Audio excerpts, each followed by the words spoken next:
কারো যদি আরাফা মিস হয়ে যায় তাহলে তার হজটি হলো না, তার হজ বাতিল হয়ে গেল। আগামী বছর এসে আবার তাকে আরাফার দিনে অবস্থান করতে হবে এবং হজকে পরিপূর্ণ করতে হবে। 9 তারিখ সকালবেলায় ফজরের নামাজের পরে সূর্য উদয়ের পর ধীরে ধীরে আরাফার দিকে রওনা হয়ে যেতে হবে এবং সূর্য মধ্য আকাশে আসার আগে আগে সেখানে পৌঁছে যেতে হবে। মধ্য আকাশে সূর্য ঢলে যাওয়ার পর থেকেই শুরু হবে আরাফার অবস্থান। ওই দিনটি হলো দোয়ার দিন। সূর্য ডুবে যাওয়া পর্যন্তই দোয়া করতে হবে। সূর্য যখন ডুবে যাবে তখন মাগরিবের নামাজ আরাফাতে আদায় না করে সবাইকে চলে যেতে হবে মুজদালিফা মাশআরুল হারামের দিকে চলে যেতে হবে। মাশআরুল হারামে যখন সবাই পৌঁছে যাবে সেখানে প্রথম কাজ হবে মাগরিব এবং ইশার নামাজকে একত্রিতভাবে আদায় করা। আকাশ যখন পরিষ্কার হয়ে যাবে তখন মিনার দিকে রওনা হবে। 10 তারিখ মিনাতে এসে জামারাতে যেতে হবে। প্রথম কাজ জামারাত, শুধু একটি জায়গায় পাথর নিক্ষেপ করতে হবে, 7টি পাথর।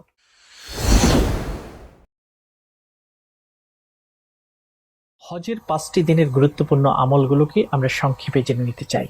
হজের কাজ শুরু হবে 8ই জিলহজ থেকে। 8ই জিলহজ, 9ই জিলহজ, 10ম, 11, 12 এই 5টি দিন মৌলিকভাবে হজের দিন।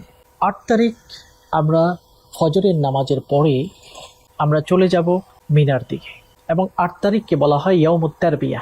সেই দিন মিনাতে অবস্থান করতে হবে। জোহর, আসর, মাগরিব, ইশা এবং পরের দিন ফজরের নামাজ আদায় করা সেখানে সুন্নাহ। আল্লাহ নবী সেখানে গিয়েছেন, মিনাতে অবস্থান করেছেন এবং আরাফার দিনের জন্য প্রস্তুতি গ্রহণ করেছেন। এই দিনটিকে বলা হয় ইয়াউমুত তারবিয়া। তারবিয়া হচ্ছে পানি ইত্যাদি সংরক্ষণ করা এবং জীবজন্তু যেগুলো সাথে আছে, গবাদি পশু, তাদেরকে পানি ইত্যাদি পান করিয়ে প্রস্তুত করা।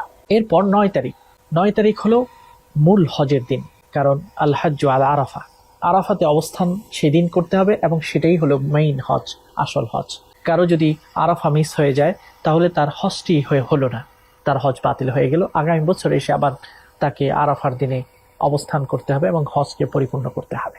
9 তারিখ সকালবেলায় ফজরের নামাজের পরে সূর্য উদয়ের পর ধীরে ধীরে আরাফার দিকে রওনা হয়ে যেতে হবে এবং সূর্য মধ্য আকাশে আসার আগে আগে সেখানে পৌঁছে যেতে হবে। মধ্য আকাশে সূর্য ঢলে যাওয়ার পর থেকেই শুরু হবে আরাফার অবস্থান এবং সেখানে জোহর এবং আসরের নামাজকে আল্লাহ নবী একসাথে আদায় করেছেন, খুতবা পেশ করেছেন এবং দোয়া করেছেন। কাজেই ওই দিনটি হলো দোয়ার দিন। সূর্য ডুবে যাওয়া পর্যন্তই দোয়া করতে হবে। সূর্য যখন ডুবে যাবে তখন মাগরিবের নামাজ আরাফাতে আদায় না করে সবাইকে চলে যেতে হবে সূর্য অস্ত যাওয়ার পরে মুজদালিফা মাশআরুল হারামের দিকে চলে যেতে হবে। মাশআরুল হারামে যখন সবাই পৌঁছে যাবে সেখানে প্রথম কাজ হবে মাগরিব এবং ইশার নামাজকে একত্রিতভাবে আদায় করা। 3 রাকাত মাগরিব এবং 2 রাকাত ইশার নামাজ আদায় করা এবং রাতের বেলায় সকল অবস্থায় আমরা ভিতরের নামাজ আদায় করব। তারপরে আল্লাহর ইবাদত, জিকির ইত্যাদি হবে, বিশ্রাম নেওয়া যাবে। ফজর যখন সময় হয়ে যাবে ফজরের নামাজ আদায় করা হবে। এরপরে তাকবীর ইত্যাদি পাঠ করা হবে, তালবিয়া তাকবীর পাঠ চলতে থাকবে। আকাশ যখন পরিষ্কার হয়ে যাবে তখন মিনার দিকে রওনা হবে। 10 তারিখ মিনাতে এসে জামারাতে যেতে হবে। প্রথম কাজ জামারাত, শুধু একটি জায়গায় পাথর নিক্ষেপ করতে হবে, 7টি পাথর। এটা হলো বড় জামারাত। ছোট এবং মধ্য জামারাতে কোনো পাথর নিক্ষেপ করা হবে না। আজকে শুধু 7টি পাথর নিক্ষেপ করা হবে বড় জামারাতে কি। এটি হলো প্রথম কাজ। জামারাতে পাথর নিক্ষেপ হয়ে যাওয়ার পরে হাদি দিতে হবে। যারা তামাত্তু বা কেরান করেছেন তাদের জন্য এটা বাধ্যতামূলক যে তারা একটি ছাগল অথবা ভেড়া অথবা উট অথবা গরু, যে কোনো বিসর্জন কোরবানি আল্লাহর পথে তারা দান করবে। এটা হচ্ছে দ্বিতীয় কাজ। 10ম দিনের 3য় নম্বর কাজ হবে মাথাকে মুন্ডন করা কোরবানির পরে, অথবা মহিলারা মাথাকে ছেটে নেওয়া, চুলকে ছোট করে নেওয়া। এরপরে গুরুত্বপূর্ণ কাজ হলো তাওয়াফে জিয়ারত, ফরজ তাওয়াফ আদায় করা এবং সাই করা।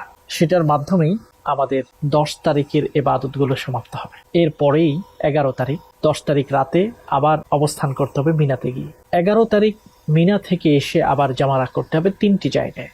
ছোটটিতে 7টি পাথর, মধ্যটিতে 7টি পাথর এবং বড়টিতে 7টি পাথর, 21টি পাথর নিক্ষেপ করতে হবে। এটাই হলো 11 তারিখের মূল কাজ এবং মিনাতেই অবস্থান করতে হবে। তারপর 12 তারিখ একইভাবে মিনা থেকে এসে আবার জামারাত করতে হবে, ছোট, মধ্য এবং বড়টিতে। এরপরে ইচ্ছা করলে মক্কা নগরীতে চলে যেতে পারে অথবা আরো একদিন অতিরিক্ত অবস্থান করা যেতে পারে মিনাতে। মিনাতে যদি কেউ অবস্থান করে 13 তারিখ, তখনও আবার তাকে 3টি জায়গায় পাথর নিক্ষেপ করতে হবে।